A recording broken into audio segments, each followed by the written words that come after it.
Vladimiras Čeburinas buvo patenkintas savo 5 gynėjais, juos ir paliko šiandien aikštėje, o po to jau ir išardė tą 5 gynėjų grandį. Maksima Modestas Vorobjovas.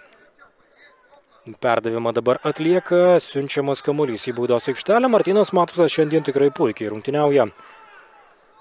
Galima pagirti Krūvos vartininką, kuris, kaip ir minėjau, šiandien neturi tiesiog konkurentų.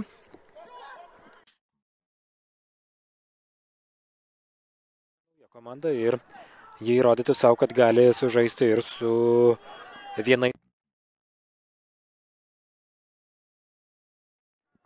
Ir dabar jau Garba į baudos aikštelę, smūgis į artimą į vartų kampą, dabar jau savanaudiškai sužaidė šis legionierius. Tas Šiaulių komandos kapitonas.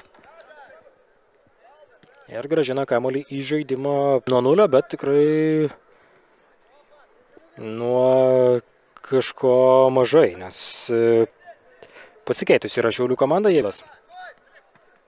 Gerai sužaidė ir vienas ir kitas, Pocevičius ir įvartį pelnė, Skroblas prisidėjo ir prie pirmojo, ir prie antrojo įvarčio. Vėl Garba su kamuoliu.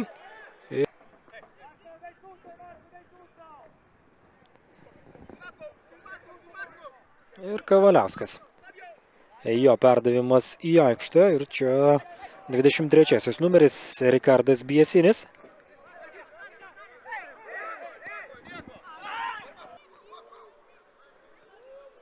Atsiprašo dabar savo komandos draugų Rokas Gedminas.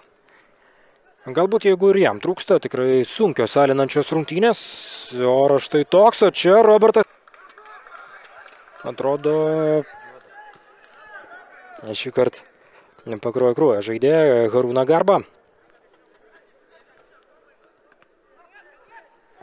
Garbai perdavimas įmušė į savuosius vartus pirmajame kėlinyje ir dabar irgi pasiuntė kamuolį link savųjų vartų.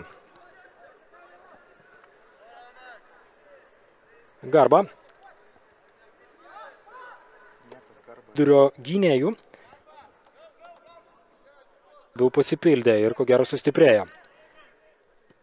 Mačiulis, kapitonas, kai nežaidžia padaryti, o po to jau bent jau dabar norėtų žinoma, kad pakruojiečiai neįmuštų ir kamuolys lekia už aikštės ribų.